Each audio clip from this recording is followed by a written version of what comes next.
an eye on the door. We have people continuing to log in, so we'll get started for everyone who is here. Welcome to the webinar today. Hopefully this hour will be really useful to you. Just a few housekeeping items. As we're waiting for everyone to log in, you can enter your questions in the chat. And at the end of the presentation, there's going to be time where Nick and his guests will be answering questions. So along the way, you can enter those in at the chat, which is just at the bottom of the screen. And I'm going to hand it over to Nick Gray, who is our retirement plan advisor here at SIM. He has a couple guests that are going to help him with Medicare and Social Security, and I'll let him make those introductions. Well, thank you, everybody, for joining today. It's a really neat experience for us to reach out and touch all of you and offer some of the information that, hopefully is beneficial for your retirement preparation and things like that. So thanks for being here. Thank you, Ellie, for kicking it off. Ellie is our marketing and business development manager at SIM. I also have with us Ethan Brown. Ethan is a CFP. And he works in the wealth management division of SIM. And then we have Kevin Sorg here. And Kevin Sorg is a senior healthcare specialist. So he deals with Medicare, Medicare Advantage. And he also does some work with individuals when they're looking for health insurance. So individuals and families. And he works for a company called Chambers Roper Insurance Services. So all three of us are excited to be with you. So a lot of you know me as, or the person that works in your retirement plan, as the retirement plan advisor. Sometimes you think that we work for perhaps, Empower or River's Edge or Blue Star or Charles Schwab, Fidelity, Voya, whoever. But we actually all work at SIM Financial Advisors. And SIM Financial Advisors is just a, financial advisory, investment, financial planning company. And we've got offices in Winona Lake, which is near Warsaw, Indiana, Indianapolis, Mishawaka, Midland, Michigan, and Fort Wayne. We've been around for a long time, 54 years. We manage a lot of money, $3.7 billion. And we've got a lot of experience in advising retirement plans. And I don't mean that or say that to be boastful in any way. I just say that, you're in good hands because we've got a lot of great people that work here and we've been around, we have good experience. One thing I did want to mention is that most of you know us in our corporate division. So we have two divisions of SIM. We have our qualified plans, which I call corporate. So that's where we're out working with you and your 401k or 403b plan. But we also have wealth management.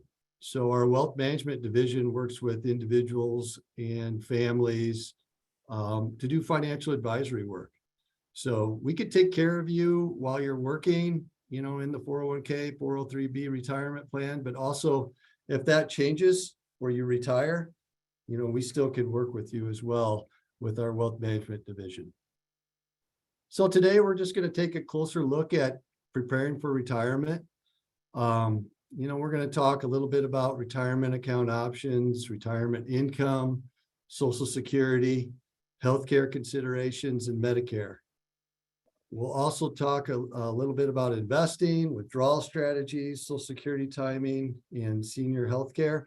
And then we're going to try to leave a little bit of time for question and answers. And like Ellie said, if you have a question, just go ahead and put it in the chat room. And then she will take care of distributing those at the end of the meeting. So, when you talk about retirement and retirement income, it's all about saving and planning to make sure that you can have enough to replace, your current lifestyle. And so a lot of people ask us, what does it take to retire? Well, it's all about replacing your income. And generally speaking, we recommend having income streams available to replace 70 to 90% of your current income at retirement. So where is that going to come from? Social Security obviously might be a big source of retirement income, but some of you may have pensions and retirement plans. Some of that retirement income could come from the sale of an asset. Perhaps you decide to have a part-time job in retirement, or, some of the other sources of income could be maybe an inheritance or something like that. So again, we recommend having about replacing 70 to 90% of your pre-retirement income to live comfortably. And quite possibly most of that income could come from your retirement at your work. So as you're approaching retirement, the big question is, do I have enough to retire? And it all depends on your unique situation, because everybody's different. And so I would start asking yourself, am I in a position to stop working? And, not only financially, but maybe mentally, because we spend a lot of time at our jobs, and that's a big part of our lives. And then you also want to know, what your retirement expenses could look like. Healthcare costs obviously is going to be a big consideration. Are you possibly going to have a side job? One thing that we're seeing right now in this economic environment, and also with the job situation, some people aren't fully retiring. I'm seeing a lot of people go down to maybe 2 to 3 days a week because there just aren't the workers right now to replace them.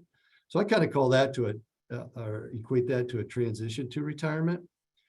And then also you want to consider your lifestyle, what kind of lifestyle do you want to have in retirement? And maybe where do you want to live? So it's all about creating your retirement budget and coming up with a spending plan for the future. And some of the benefits of a retirement budget are, prioritizing your future spending.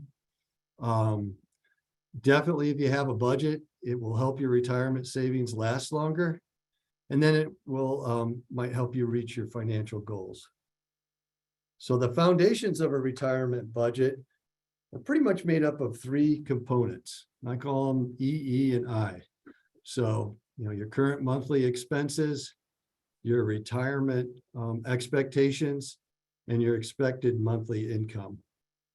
So when we take a look at your expenses, there are a couple of different types, fixed versus variable. And you could consider maybe needs versus wants. And then as far as your retirement expectations go, what kind of lifestyle do you want to have, in retirement? And then your monthly income, that could be fixed or variable. Fixed quite possibly could be Social Security, and then the variable piece of that monthly income could be withdrawals from your retirement plan. So when we take a look at your expenses, we want to come up with, try to figure out how much you're going to need to cover fixed expenses. And then fixed expenses are those expenses that are the same each month. So that could be your mortgage, your rent, insurance, auto loans, if you still had an auto loan, things that you can bank on happening each month. There's also variable expenses. So variable expenses, groceries, gas, utilities. And these are things that could vary from month to month. And then when it comes time to creating that budget, you might consider additional expenses, things that we want to make sure that are on our radar. Quite possibly you could consider relocating, be closer to the kids or grandkids, some home improvement, maybe prepare maybe you've lived in your house for quite some time. It's time to get new furnace, new roof, new windows, whatever. Vacations hopefully are in our future when it comes time to retiring. Hobbies. Some of us may end up caring for aging parents because people are living longer. Obviously, some of our retirement expenses will be related to our grandchildren. I just had my first grandchild 4 months ago. I have my second one coming here later this month. And I've seen some of the expenses related to the first one already. And it's been a lot of fun, but there's some money that goes out with that. And then some of us might consider having a second home or a vacation home. So these are all things that we want to make sure that are on our radar as we're thinking about retirement expenses. So when it comes down to it, it all starts with your current budget. You want to make sure that we have a budget set And it's important to keep in mind our current expenses will probably change in retirement. Some of us may not have a mortgage in retirement. That certainly is a goal of mine, is to not have that. But I have seen some people say, okay, well, I'm getting ready to retire and I need to right size my house. And they go out and they take out another 30-year mortgage. So we want to make sure that we're planning on stuff like that. What I would suggest is prior to retiring, I would come up with a potential spending plan.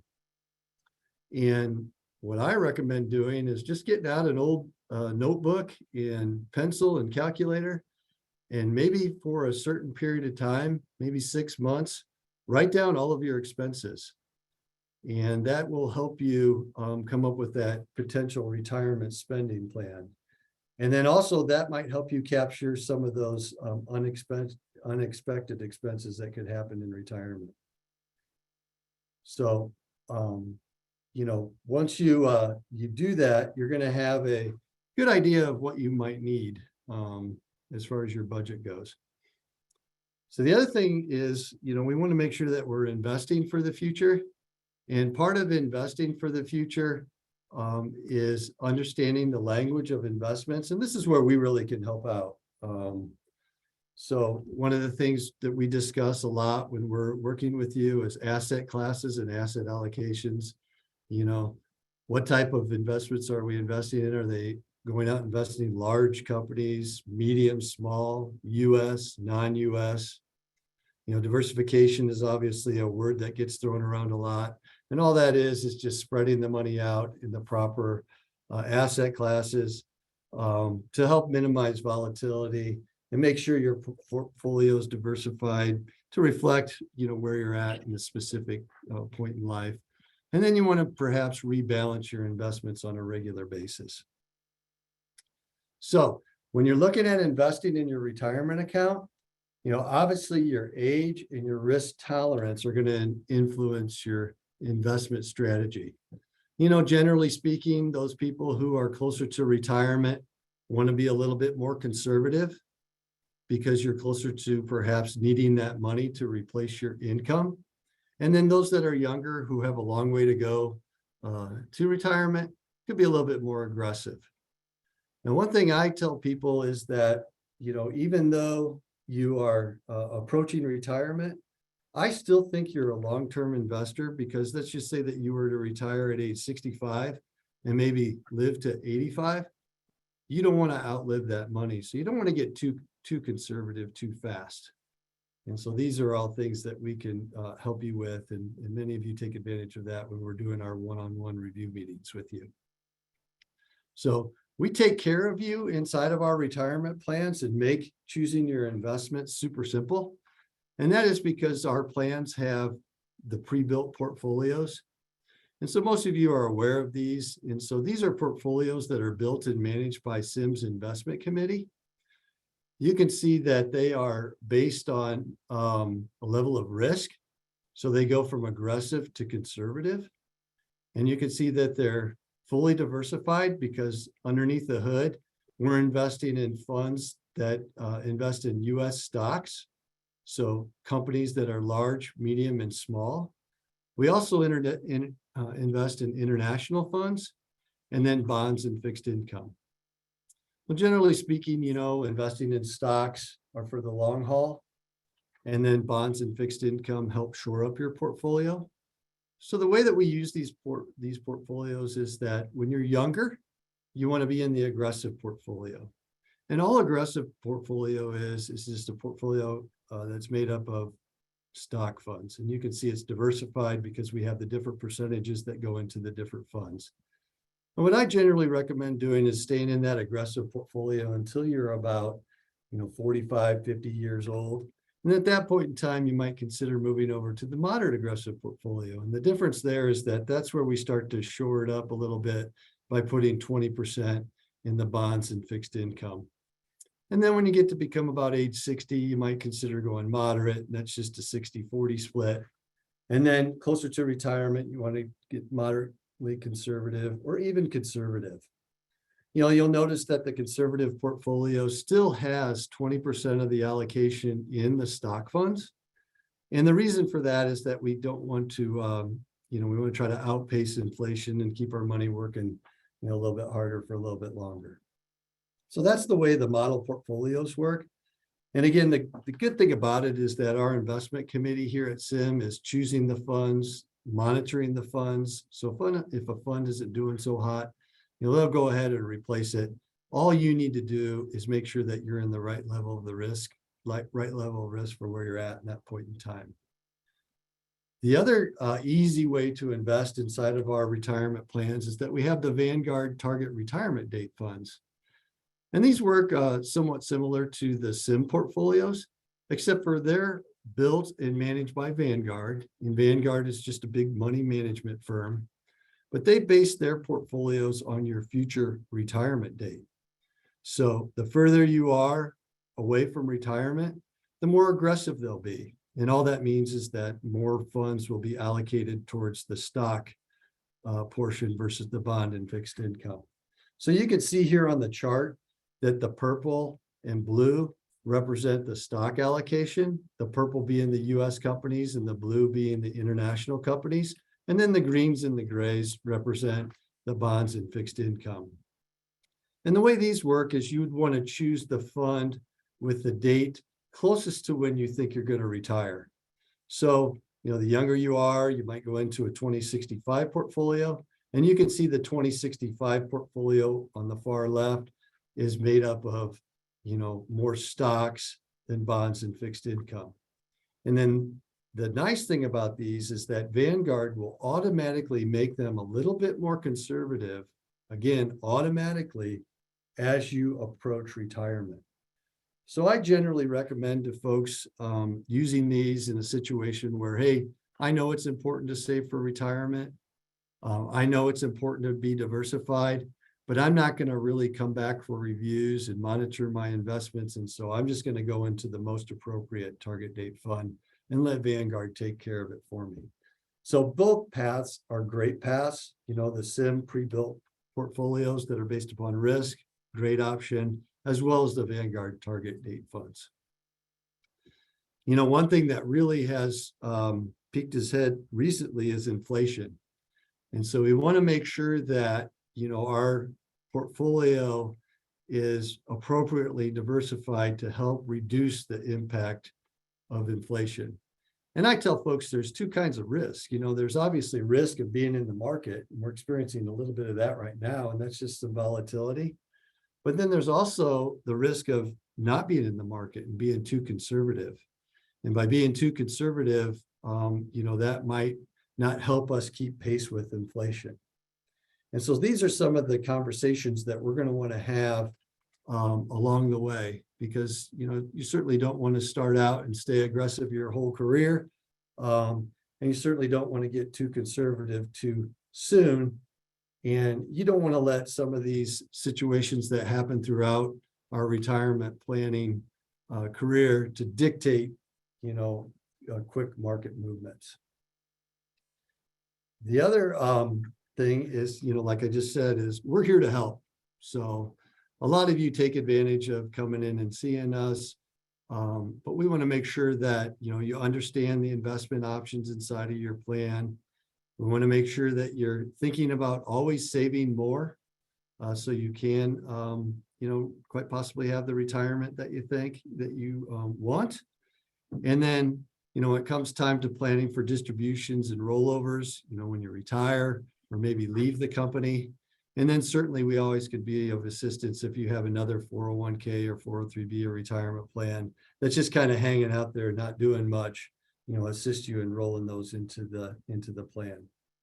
One thing that isn't talked about a lot when we're helping people plan for retirement is, what do I do when I actually retire?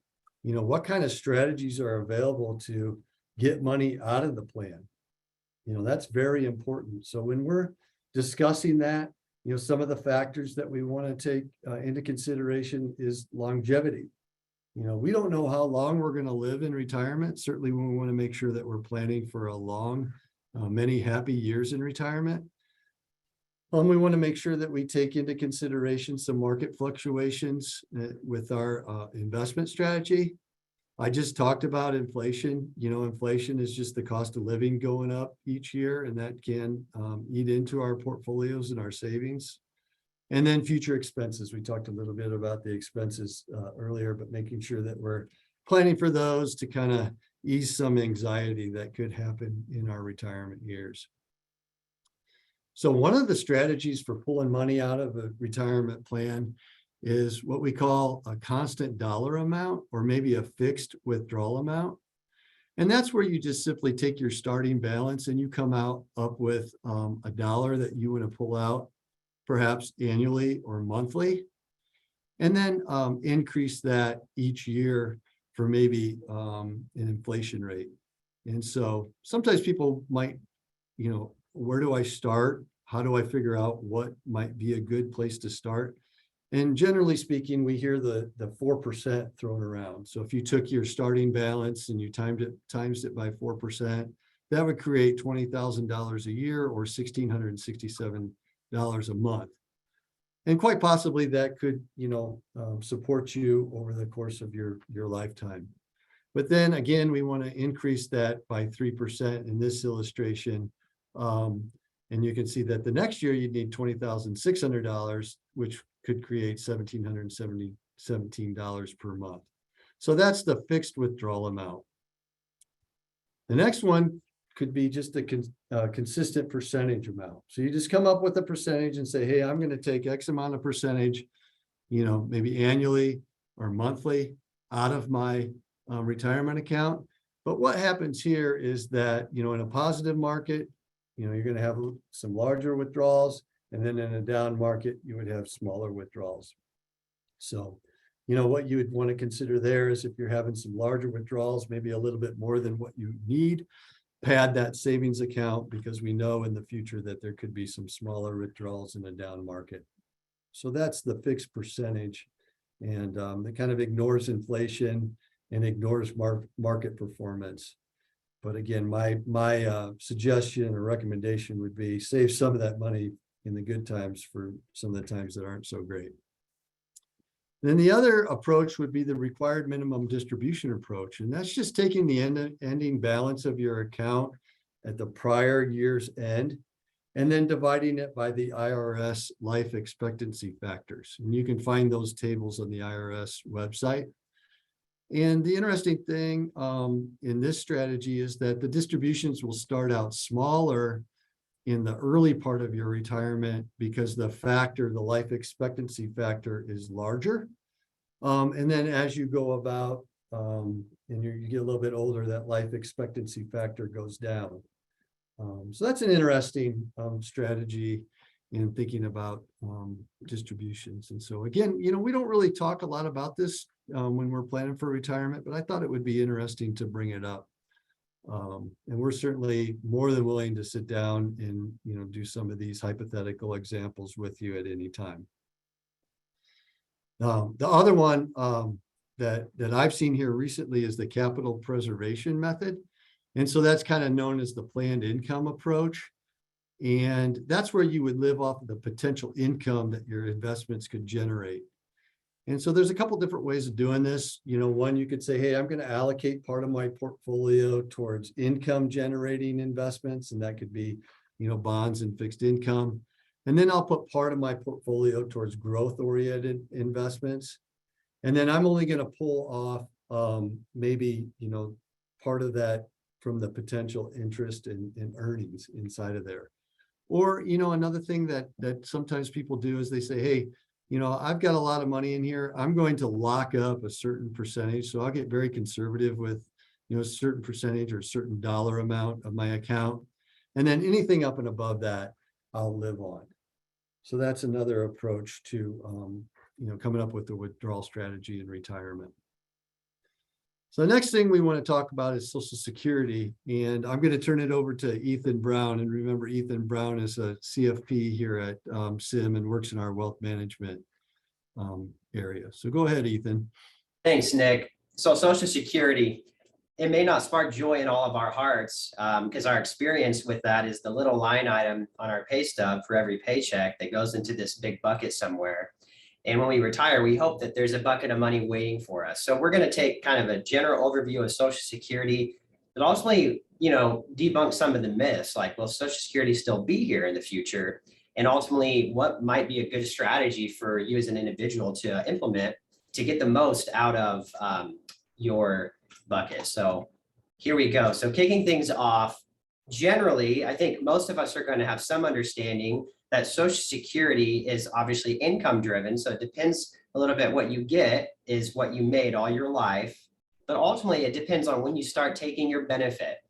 So you can start taking Social Security at age 62. There is a penalty for doing that because they have a target that ideally the system was structured for you to start drawing benefits. And back in the day, the Social Security Administration sent out a statement, comes in the mail. The top right of that, it would say your benefit is $2,000 a month at your full retirement age. So this is kind of that targeted age for all of us. So it may be different, but the majority of us, if you're born after 1960, it's 1960 or later, the age is 67. So on that statement, if it said you would get $2,000 a month, if you're 67 and you turn that benefit on, it is $2,000. If it's 62, you're going to take a little bit of a reduction there. Now, on the flip side, you are rewarded in a way, kind of a pay raise, if you delay the benefit. So if you're 67, that's your full retirement age, but you wait till 68, you would get an 8% pay raise on the benefit amount. And you can delay all the way until age 70, collecting an 8% raise every year. So with those different options come, okay, what should I do? What strategy is best for me? And there's a lot that goes into that, and we'll explore that today. But just generally, here's an example. Let's say this is some figures from 2019, but if you're a 62-year-old and you're making $65,000 kind of at the end of your career, naturally inflating your earnings up throughout the working years, kind of connect the lines there, your benefit is $2,165 a month. So for most of us, we might say, oh, well, $2,100 a month, I might need a little more than that. If you were making 65, you have a little bit of extra income that you need to replace. So we look to say, okay, how does that look? How do we do that? So really, if you visualize a stool, a retirement income stool, that middle leg is Social Security. That's going to be a very strong, something you can rely upon, leg of the stool. So back in the day, and if any of you have this, I'm very jealous of you, but employer pensions are one leg of this stool. Nowadays, the burden of saving is more so on the employee than it is on the employer that it used to be, where you come into work, you clock in, you clock out, and you do that every day and produce a widget for 40 years, you retire, and you're rewarded with this pension for sticking around all those years. It's wonderful. Nowadays, it's not necessarily the case, and they aren't as popular anymore. So that means that third leg of the stool would be personal savings. So what are we putting into our 401ks? Are we putting enough in there? Because one day that's going to really help bridge that gap on what we're collecting in Social Security. So common wisdom here, kind of thinking through what amount of my income should I replace? 75 to 80%. Nick mentioned 70 to 90. It's really all in that ballpark. But at the end of the day, I want to mention that it's unique to everyone, and you can't just use a rule of thumb all the time. There are some good rule of thumbs in our industry, like the 4% withdrawal rule. That's pretty time tested and a true strategy. But when it comes to replacing income, we may not particularly know the exact amount unless we want to dig into that through like a financial plan. Now, so this slide really highlights the level of income where you get the most out of Social Security. So it's structured to benefit the lower earner. So if someone making $22,000 gets 55% of their income back in Social Security. But if we go all the way out to $128,000 of earnings, it's only about a quarter that you're getting back. So it just highlights kind of where that benefit is directed there. So kind of looking at myths in Social Security, I hear these all the time from friends, from family, and also clients have brought these up plenty of times. So we'll focus on 1 and 4. Number 1 is Social Security is bankrupt. It's insolvent. It's running out of money. So is that true or false? We'll look at that.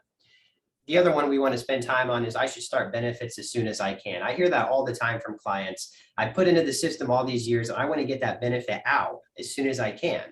So we'll look at that. And a lot of these we're really going to address, like, for example, my tax contributions have been saved up for me. Well, that one is false. We're going to kind of visualize a swimming pool as an example here. But that kind of example we'll talk about is going to highlight every one of these up here. So let's jump into the first one. Myth number one, Social Security is bankrupt, it's insolvent, it's running out of money. So here are the facts.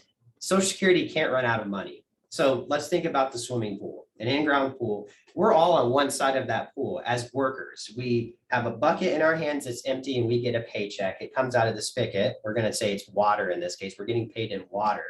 And we turn around and tip that bucket over and a little bit has to spill out into the Social Security swimming pool. It's all commingled together. It's mixed together. I can't go out in the future and find the water droplet that I put in 1996. I can't, none of that's in there. It's all mixed together. So we're all dumping our bucket of water in, and eventually we're going to walk to the other side in retirement with an empty bucket and dip our bucket in and take out our benefit. So kind of thinking through that, even if Congress allowed the trust fund, AKA the swimming pool, to deplete, so drain the water from the pool, it's completely empty. All we have is the workers putting water in, and the retirees taking their money out or water out. If they let that thing dry up, continuing income or the money or the water going into the swimming pool would actually cover benefits, 80% of them all the way out to 2035. You know, it's not fun to take a 20% pay cut, but the math shows this would be an example that this is what we would be looking at. If we reduced it just 5%, this is kind of shocking to me.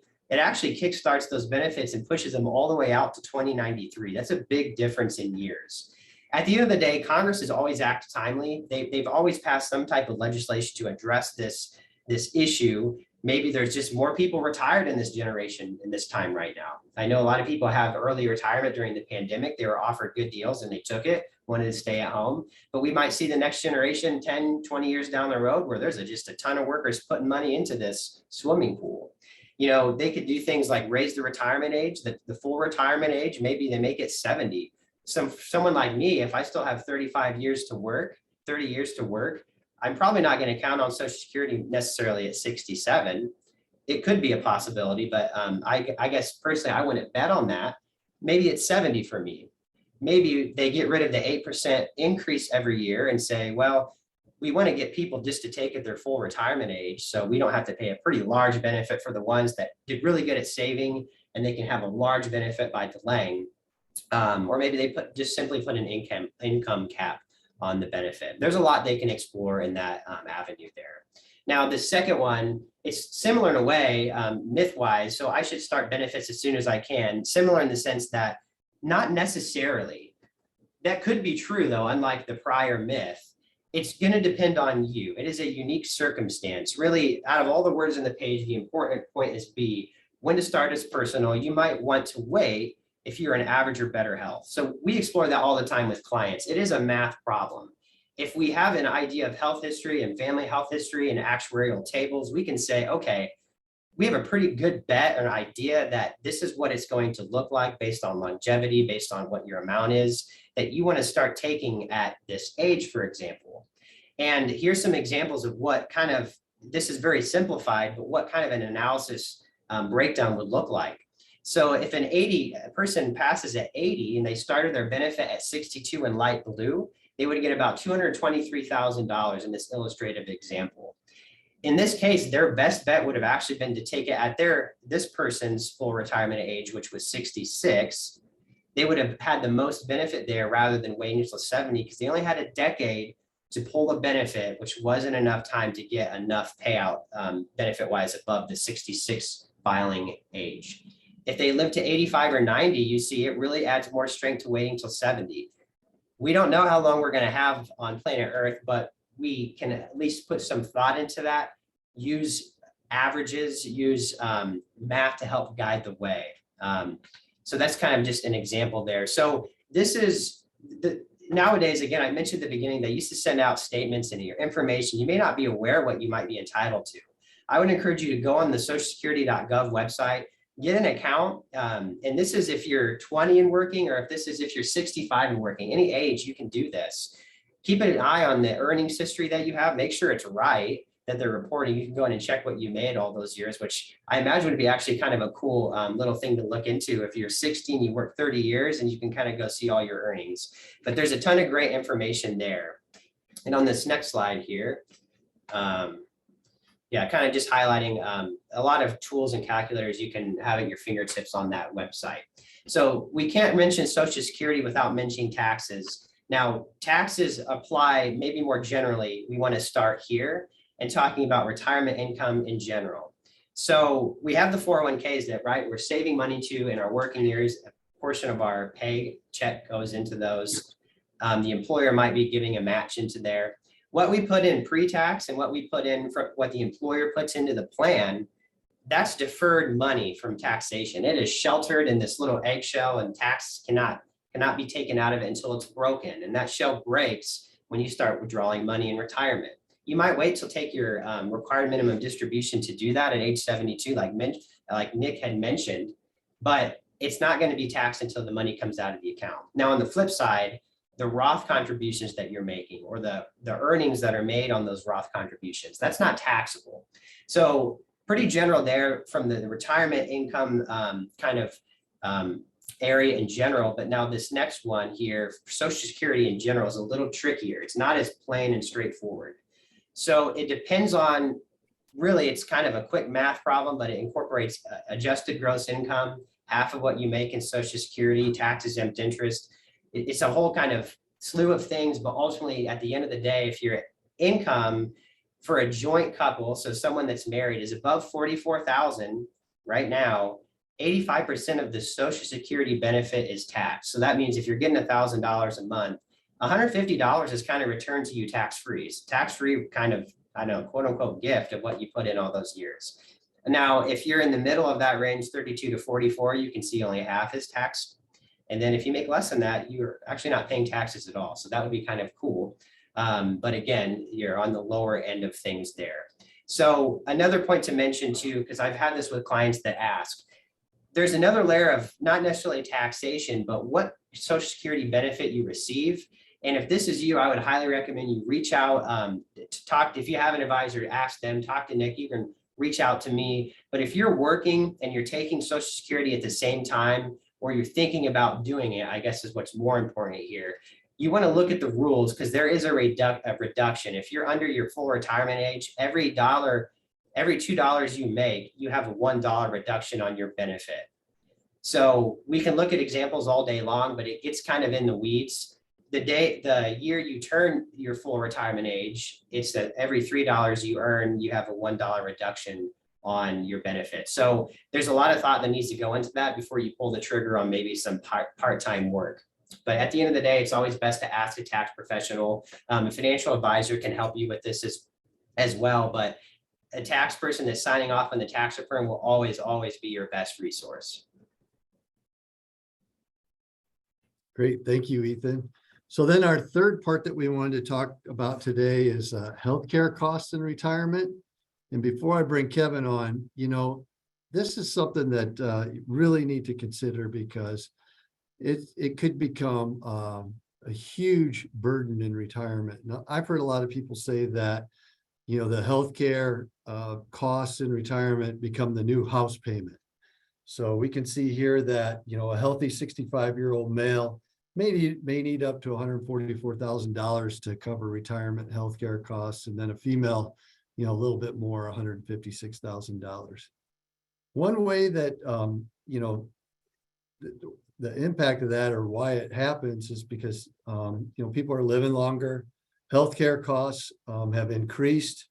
There's been a lot of new things that have come out in the healthcare world, and, that costs a little bit more. And then also people retire a little bit early prior to getting Medicare. One way to combat healthcare costs in retirement would be to use a health savings account. And anyone that might have access to a high deductible healthcare plan at work would be eligible for an HSA account.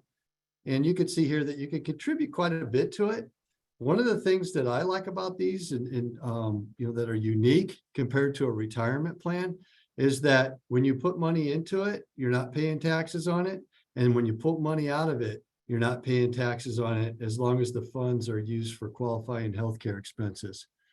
And so sometimes we see people use this as a retirement planning tool where they will actually try to max out their HSA contributions over the years and maybe even invest those and not use them and save them for retirement.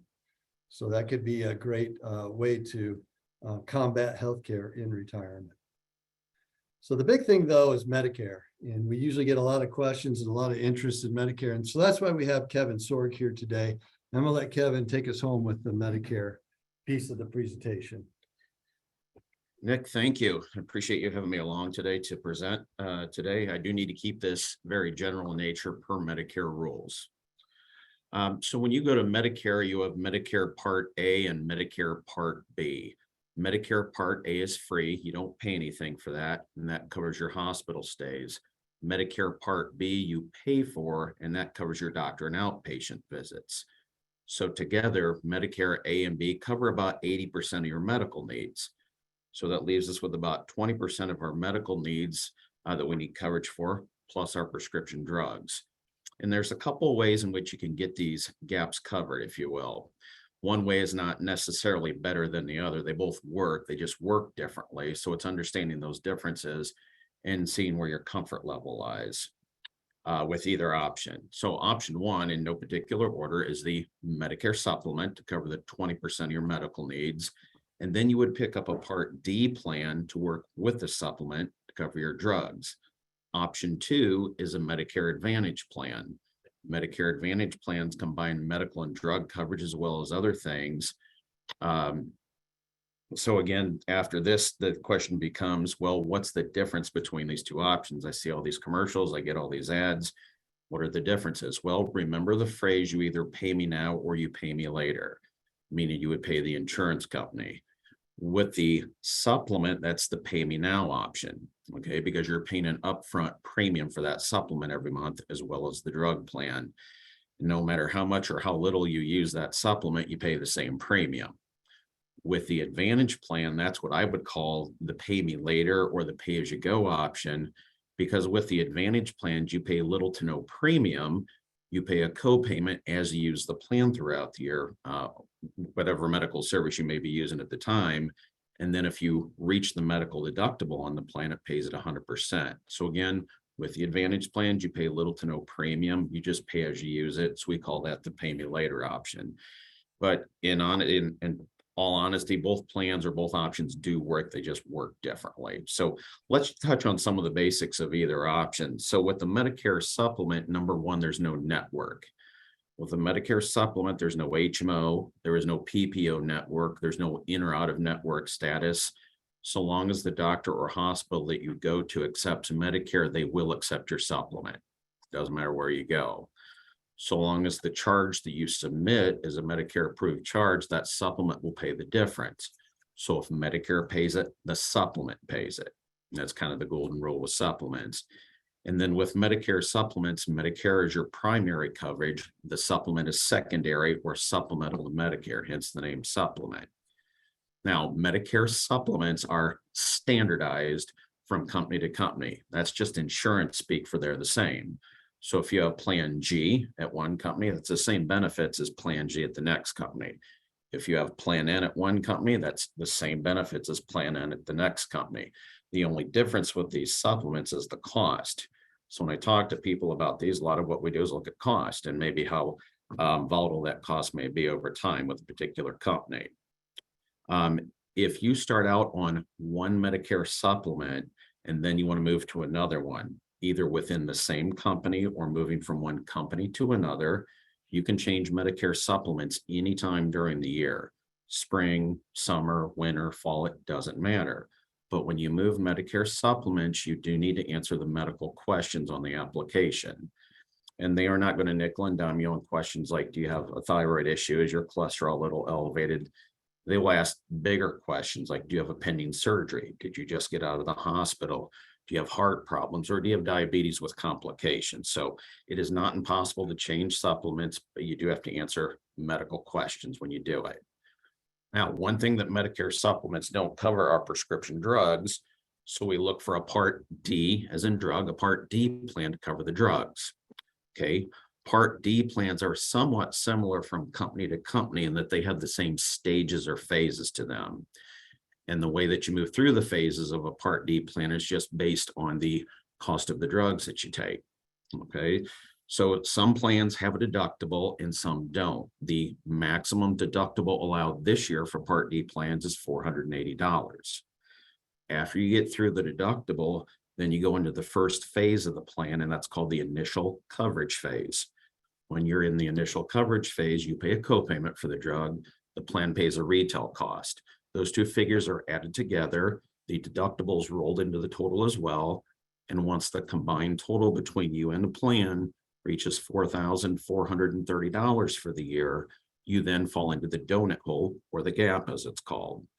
When you're in the donut hole, you pay 25% the cost of name brand drugs and 25% the cost of generic drugs. You stay in the coverage gap until the grand total in cost between you and the plan reaches around $5,000 for the year. Once you do that, you fall into the third and final phase, and that's called catastrophic protection. When you fall into the catastrophic phase, you pay, or the plan pays 95% of your drug costs through the end of the year. And then the plan starts all over again on January 1st. Now, if you start out on one Part D plan and your needs change throughout the year, which they typically do, and your drugs change, that's fine. You can change Part D plans in the fall from October 15th to December 7th. And when you go from Part D plan to Part D plan, there are no medical questions. So you will qualify for the new plan. It is not dependent on your health. So we just talked a little bit about the Medicare supplements, where we pay an upfront premium, and a drug plan where you pay an upfront premium. Doing it that way has its advantages for sure. But what's another option that you could consider? And that's the Medicare Advantage plans. Those are growing in popularity as well. The Medicare Advantage plans combine medical, drug. Most of the plans also offer dental, vision, a fitness benefit, as well as over-the-counter benefits. Now, with Medicare Advantage plans, I want to make clear that you still have Medicare. You'll still pay a Part B premium to Social Security for your Medicare Part B. What's different, though, is that the Medicare Advantage plan is your coverage. It is your primary coverage. It is billed first. Medicare kind of sits in the background as a silent partner. Medicare Advantage plans have networks. That's another important distinction. They have HMO networks and they have PPO networks. One network, is not necessarily better than the other, but one is certainly more flexible than the other. So HMO means Health Maintenance Organization, and in an HMO network, you need to stay in that network all of the time. You cannot go out of network in an HMO unless it's an emergency or unless the plan authorizes it for some reason. There are also PPO networks. PPO means Preferred Provider Organization. And in a PPO network, you can go in and out of network interchangeably. If you go out of network in a PPO plan, you're going to pay more, and it goes to a separate deductible, but you can still do it. That's the point. Also in a PPO network, if you ever need to go to a center of excellence, maybe like the Cleveland Clinic, it's quite possible it's going to be easier to find those centers of excellence in PPO plans. The reason is that in a PPO plan, you can generally go to any provider in that network nationwide. Okay, in an HMO plan, you have to stay in network, and the in network border is usually the borders of your state. So, and we're blessed to have a lot of good doctors and hospitals here and great nurses, but sometimes you need more help than what you have in your local area, hence the flexibility on a PPO plan. Now, if you start out on one Medicare Advantage plan and then your needs change, or you possibly want to move to another one, that's completely fine. You can change Medicare Advantage plans, as the slide says, from October 15th to December 7th. And when you change plans, you do not need to answer medical questions. You will start your new plan come January 1st. To summarize just briefly, if you start out on a Medicare supplement and you possibly want to transition into Medicare Advantage, that's fine. You can go from a supplement to an Advantage plan from October 15th to December 7th. And when you go from supplement to Advantage, there are no medical questions. Does not matter what your health is like, and it is not dependent on your health. If, on the other hand, you start out on a Medicare Advantage plan and you want to transition back to a Medicare supplement, That's also fine, but the rules are a little bit different. If you're on the Medicare Advantage plan and you're within your first year of coverage and want to go back to the supplement, you can do that anytime in the first year for any reason whatsoever and do not have to answer medical questions. You have a free pass to do that. If you're on the Medicare Advantage plan and you're now past your first year of coverage and want to go back to the supplement, that's fine, but the rules change a little bit. You now have to wait till the October 15th to December 7th timeframe, and you have to answer medical questions. So you could possibly be declined for coverage or to go back to the supplement, but you're not going to lose your Advantage plan. You would still have that. So hopefully that sheds a little bit of light on the Medicare picture. Happy to answer further questions if you have any. Thank you. Thanks, Kevin. As you can see that there's a lot of websites and a lot of information out there that can help you with this. But the one thing I hope that we've impressed upon you today is that if you're looking for help, you have some of the questions that maybe are on this list here, we're here for you. We have partners that can help, like Kevin here with Medicare. Certainly Ethan is a great subject matter expert for SIM with Social Security and taxes. We have many others, as you can see on the slide here. So at this point in time, I'm sorry we ran long. There was just a lot of stuff that we wanted to cram into this presentation. But we'd be willing to take any questions that might be in the chat there, Ellie. Okay, I did get a couple. I think someone's looking for clarification on the RMD. So at what point age do I have to take a required amount out of my retirement fund? Yeah, that is age 72 generally, but if you're still working, you may not have to take a required minimum distribution out of the plan that you're where you're working. Okay, and then this is around Social Security. Once you begin taking Social Security, can you stop it? Can you change it? So to my understanding, once you turn your benefit on, that's the benefit you're going to get. So there used to be strategies back in the day called file and suspend and filing a restricted application, where you could kind of start a benefit for a spouse and maybe not take yours, or maybe you kind of take a portion of yours and it grows. Those have been eliminated in 2015 and 2016. So now it is pretty straightforward. So once you turn on that benefit, there's no way where you can necessarily turn that off and then maybe wait a year and try to get like a kind of a raise for taking some time off. And another thing that we didn't mention in the presentation, but your benefit can step up if you at one point become entitled to another benefit. Maybe a spouse has passed away and you step up to get a little bit higher benefit. Those things can still happen. You're always going to get what is the most benefit passed to you, if that helps with that question. Thank you. Okay, and then this one's around HSA funds. If you have a pretty good savings in your HSA fund, what do you need to do to prove medical expenses? Is this an IRS thing? Yeah, I don't, I would just recommend keeping receipts for those things that you purchase with your HSA or doctor bills that you pay for. Because if you ever get audited, that way you'd have proof that you use that appropriately. Okay, and then so this one's around Medicare. It's probably a crystal ball question, but there was some talk about whether you have to answer medical questions or not. Is there a general understanding, like for example, if you answer that you do have a scheduled surgery, that you will be denied? Like, is there a general rule of thumb for that? Yeah, if there's like a pending surgery possibly, or maybe you're still in physical therapy from an injury, you would be declined for the coverage if you were moving from one plan to another. If you were newly eligible For Medicare, though, you just got your Part A and Part B effective dates. You're in an election period. So it's guaranteed issue at that point. So it depends on what you're doing And when? and when. Yeah, correct. Thank you. I am not seeing anything else in here. Can Well, you I allow guess- just another minute here, see if anybody wants to add anything else to the questions? Yeah, and I would just kind of reiterate, I know that we put a lot in this presentation and, there's a lot to consider. And everybody's very unique at where they're at and what their goals are. And so, again, the biggest thing I want to tell everybody is we're here to help. You can see our contact information on the screen. So if you have any type of financial related or, Medicare insurance type question, please reach out to us.